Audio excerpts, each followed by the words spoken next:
송탄영광교회 중고등부 여러분, 안녕하세요. 주중에 다시 만나는 설교 리뷰 시간입니다. 이번 주에 전도사님께서 정말 중요한 말씀을 해주셨죠. 바로 힘이 없어서 당하는 것이 아니다라는 제목이었는데요.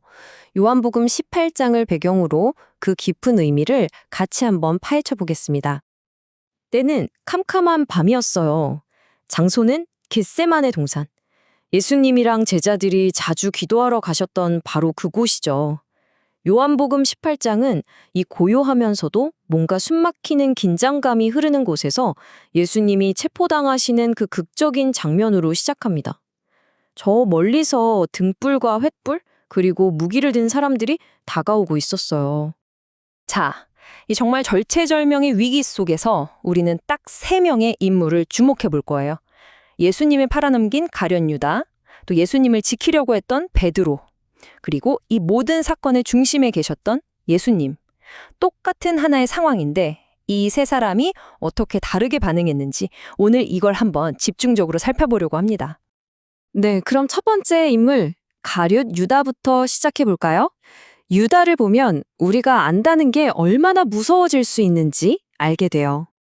유다가 예수님을 배신한 게 그냥 아무 데서나 한 게 아니에요. 그는 예수님이 제자들이랑 제일 자주 가시던 어떻게 보면 그들만의 아지트 같은 곳이었잖아요. 그 장소를 정확히 알고 있었던 거죠. 예수님과 함께했던 그 소중한 시간, 그 친밀한 경험을 결국 자기 이익을 위해서 배신하는 도구로 써버린 거예요. 거룩한 경험을 자기 자신을 위한 무기로 만들어버린 거죠. 전도사님께서 이 부분을 설교에서 우리 얘기로 가져오셨을 때 저도 좀 찔끔했어요. 혹시 우리도 교회에 오는 이유가 예수님 때문이 아니라 그냥 친구들 만나고 인맥 쌓고 이런 걸 위해서 오는 건 아닐까? 만약 그렇다면 우리의 목적이 유다랑 크게 다르지 않을 수도 있다는 거죠. 그래서 이 질문이 우리 각자에게 정말 중요한 것 같아요. 나는 진짜 왜 교회에 올까? 친구 만나러 오는 게 내 마음의 중심인가요? 아니면 정말 예수님을 예배하고 만나러 오는 게 중심인가요? 이번 한 주 동안 이 질문을 한번 진지하게 생각해 봤으면 좋겠습니다. 자, 유다 얘기는 여기까지 하고 이제 두 번째 인물, 베드로를 만나볼게요. 베드로는 유다랑은 완전히 다른 사람이지만 와, 정말 우리 모습 같다는 생각이 들 거예요. 이 긴박한 상황에서 베드로가 뭘 했죠? 바로 칼을 뽑아들었어요. 그리고 대제사장의 종, 말고의 귀를 그냥 확 베어버렸죠. 자기 생각, 자기 방식대로 이 문제를 해결하라고 한 거예요. 아주 그냥 화끈하게 말이죠. 설교에서 이 베드로의 칼을 나의 칼이라고 표현하셨어요. 이게 뭐냐면 우리가 무슨 일 터졌을 때 하나님한테 기도하기 전에 제일 먼저 딱 하고 꺼내드는 거예요. 그게 돈일 수도 있고 내 실력 아니면 부모님 백, 성적, 외모 이런 것들이 다 우리가 믿고 있는 나의 칼이 될 수 있다는 거죠. 이 일화가 정말 와닿았어요. 전도사님이 어떤 분 얘기를 해주셨는데 주차하다가 다른 차를 긁는 사고를 낸 거예요. 근데 마침 통장에 돈이 좀 있어서 그걸로 바로 싹 해결했대요.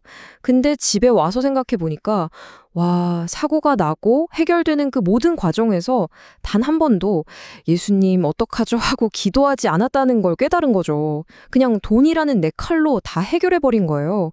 예수님은 없었던 거죠. 자, 지금까지 유다의 배신, 베드로의 인간적인 혈기를 봤어요. 이제 이 모든 것의 중심에 계셨던 예수님은 어떻게 반응하셨는지 한번 볼게요. 군인들이 나사렛 예수가 누구냐고 찾으니까 예수님이 딱 한마디 하시죠. 내가 그니라. 근데 이 한마디에 칼 들고 온 군인들이 그냥 뒤로 나가 떨어져 버렸어요. 이게 바로 예수님의 권위고 능력인 거죠. 여기서 이 대조가 정말 기가 막힙니다. 보세요. 예수님은 말씀 한마디로 군대를 제압할 수 있는 분이에요. 심지어 천사 12군단, 그러니까 7만 명이 넘는 천사를 부를 힘도 있으셨어요. 그런데 예수님은 그 힘을 쓰셨나요? 아니요.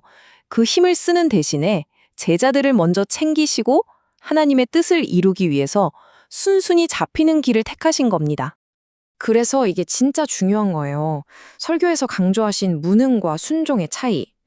힘이 없어서 어쩔 수 없이 당하는 거랑 모든 걸 해결할 힘이 있는데도 불구하고 스스로 감당하기로 선택하는 건 이건 완전히 다른 이야기라는 거죠. 바로 이겁니다. 이번 주의 말씀의 핵심 메시지. 힘이 없어서 고난받는 건 그냥 무능한 거예요.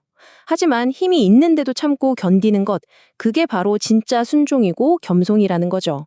예수님은 절대 무력한 희생양이 아니셨어요. 예수님의 고난은 그분의 가장 강력한 힘이자 겸손한 순종의 표현이었습니다. 자, 이제 말씀을 마무리할 시간인데요. 우리는 오늘 이 한 사건을 통해 세 가지 다른 선택, 세 가지 다른 길을 보게 됐습니다. 한번 정리해 볼까요? 유다는 자기가 아는 걸 자기 이익을 위해 썼고요. 베드로는 자기 힘, 자기 칼을 믿었죠. 하지만 예수님은요? 모든 힘을 가지고도 순종을 선택하셨습니다. 그래서 이 말씀이 이제 우리에게 질문을 던져요. 이번 한 주 살아가면서 어려운 일을 만날 때 여러분은 뭘 선택하시겠어요? 베드로처럼 나의 칼을 뽑으시겠어요? 아니면 예수님처럼 하나님의 뜻에 순종하는 길을 가시겠어요? 이번 한 주 이 질문을 꼭 기억하면서 살아가는 우리 모두가 되길 바랍니다.